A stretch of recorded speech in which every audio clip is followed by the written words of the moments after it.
What's up guys, Vulkan here, and today we're talking about that Outriders demo that released yesterday. Now this was the first time that players got their hands on the game, and looking at Steam charts, almost 40,000 players decided to take the plunge and see what this game is all about. Now I'm gonna imagine consoles are probably about the same, maybe more because there's more of them out there, but in total, I mean a lot of people were interested in seeing if Outriders is a game they want to invest in.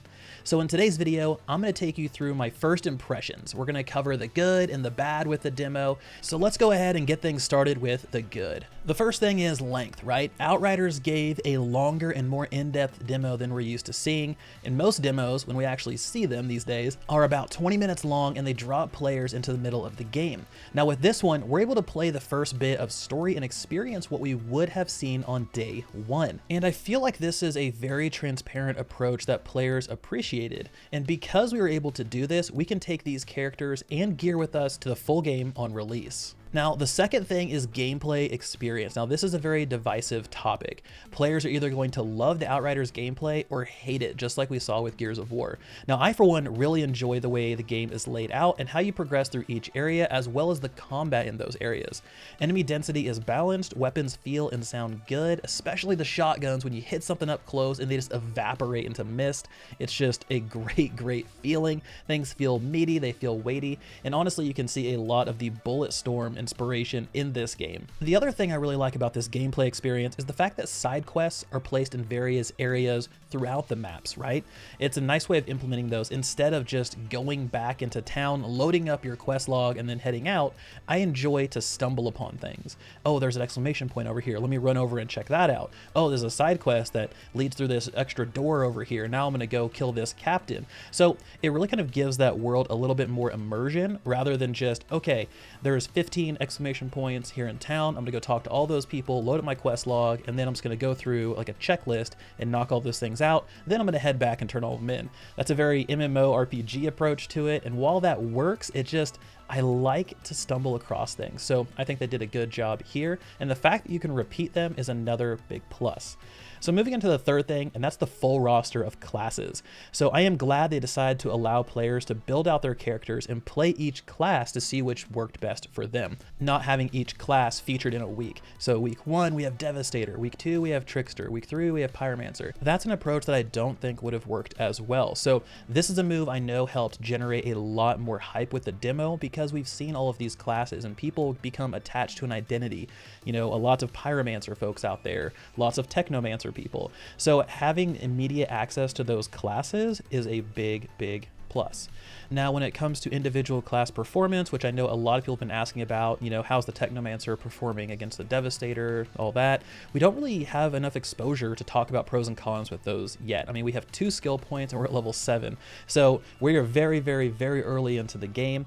However, I will say that I had a lot more fun with the Pyromancer and Trickster than I thought I would. I really enjoyed those classes much more than I thought I would. So I'm curious to hear if anybody else had that, where they were like, oh, I don't want to do the Trickster at all. It's gross, or the Technomancer or whatever, and then you play it and you're like, hey, actually, hold up now, this is okay. Like, this is actually pretty fun. So I want to hear from you guys, but let's move into the last one, and that's loot. So the loot in Outriders has always been my favorite thing about the game. It's what pulled me in when they first showed the game off, was look at all of this super interesting looking gear that has a uniqueness to it, an identity, something that you can immediately recognize and say, oh, that's that piece of gear.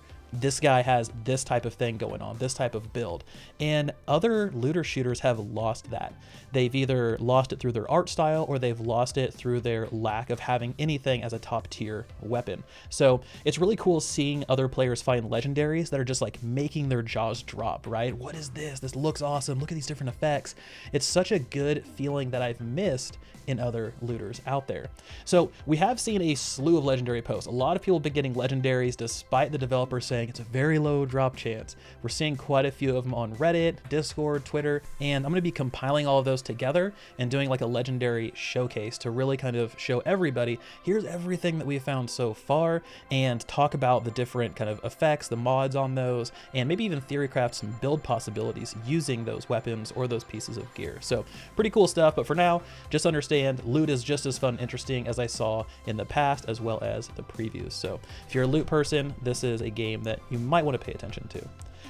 Okay, so that's the good, right? Those are the top points. There's a lot more good out there, but those are the big key factors I really want to talk about. So now I want to move into the bad. These are things that either I had a ton of issues with, other people in the community have tons of issues with. So let's go ahead and get things started with controls. So Outriders does not have the best keyboard layout I've seen in a shooter. There are some pretty poor decisions in there for me personally. There are some tough like reaches, some kind of weird placements.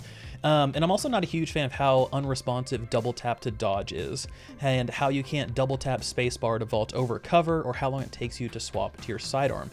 Now, all of these things, they're not game breaking for me, right? But it only made me realize how much better the controller scheme is. When I first played Outriders on the PC and then on the Xbox, I used a controller and it felt so much more natural. Quickly double tapping B allows me to roll. I can move into cover and vault over cover using A and B. And it just made things a little bit more simple and easy to navigate. So I feel like this game was originally designed with the controller in mind, and then they adapted a keyboard to it. But again, at the end of the day, that's just my personal experience. There might be people out there that are like, Vulkan, you're crazy. The controller scheme sucks. The keyboard layout is where it's at. This is how it should be. So honestly, this one is purely opinion based, but the controls really been fighting me throughout the demo and throughout the press releases that I got to play. So moving to number 2, this was the largest complaint I saw basically everywhere. Twitter, Reddit, Discord, you name it. If there was a community that could talk about this, it was there, and that is motion blur. This game has insane levels of blur that honestly take away from the visuals, and it left people with headaches or motion sickness to the point where they couldn't play. And I know that People Can Fly, the developers, confirmed that a motion blur slider is coming, which is great, but this feedback has been submitted for a long time, and it wasn't a pressing matter for them apparently. I would have really liked to see this setting added to the demo, or at least added to the demo, because right now the plan is to add it to the full game, but not retroactively add it to the demo, which I think is a big mistake considering the demo is going to be up forever. So being able to add in that motion blur slider is something that I would highly urge PCF to do, because it's going to help sell their game. I also want to take a moment to point out that people also spoke to the camera shake during cutscenes, and this is something else that I noticed. It wasn't a huge deal for me personally, but People Can Fly, the developers, mentioned that they would try to find a solution, but they aren't sure what that is quite yet, because I believe they would have to recreate the entire cutscene in order to adjust the camera shake, and I don't know if that's going to be a thing they can do. I'm not entirely sure. I'm gonna let those brilliant minds figure it out, but for now, that is something else that a lot of people have been noticing. So if you're somebody who is like really kind of prone to motion sickness from camera shake, just skip the cutscenes for now. Hopefully they'll find a solution, and then you can experience them in the full game. So let's talk about number 3 in the bad, and that is skill trees. Now, skill trees themselves aren't bad, right? So this is going to be quick, but it's the lack of skill points to reach a major node. Now, this is something I talked about in 2 previous videos, and it's gone over about as well as I predicted. The trees are there for us to investigate and theorycraft around, but players will only be able to take a starter node that increases weapon damage, health, or anomaly power, and then 1 additional node beyond that. So in terms of impact and excitement to tinker with trees in this demo, it honestly landed with a thud, and it was pretty disappointing. So I really would have liked to have 1 or 2 additional skill points to really kind of get that experience in, but this is a demo, and it's giving you a good look at what the trees have and what you can experience in the future. So number 4, let's talk about the cover system. Now, this was the second largest complaint I saw people talking about, right? In the cover system, how it's not as robust as Division or Gears of War or Remnant. And honestly, the big thing for me is the lack of ability to round corners. This bothers me to my core. It drives me nuts that you can't go to the corner of a piece of cover and round that corner. You have to leave cover, go to the side you want to, and then re-enter cover. So your character is going to be stuck like glue to one side, going back and forth. And to make matters worse, you can sometimes fail to move back into cover because there's no animation canceling on your sprint, your reload, anything like that. So if you're doing any sort of action other than moving, then you're going to have a hard time getting back into cover. You have to like wait for a second. So I brought this up during my playthroughs. I was hoping to see improvements made before the demo, and I understand at the end of the day, this isn't a cover shooter, right? This game is designed for cover to be a very temporary thing. It's going going to give you a breather to let some skills come off cooldown, reload your weapons, but at least let us round those corners and avoid getting blown up by a captain's poison rounds, or avoid a vortex or a fire tornado, something that's going to allow us to utilize cover a little bit more than we are able to today. So guys, those are my key points with the demo. We have lots of good, we have some bad, and overall, I've really been having a good time with what we have access to. I think it's a great demo in terms of what all we can do in the game. So it's been fun seeing players get into Outriders and experience things that I can finally talk about because there's no more NDA. So I'm so glad that I can actually have conversations with people now. Now, the big question is, should I download the demo, right? Should you give it a shot? And I would say yes. The demo is free. It doesn't take as much space as Warzone, which is like 500 gigs nowadays. And it's going to help you decide if you have a new home on Enoch. Do you leave Destiny behind? Division behind?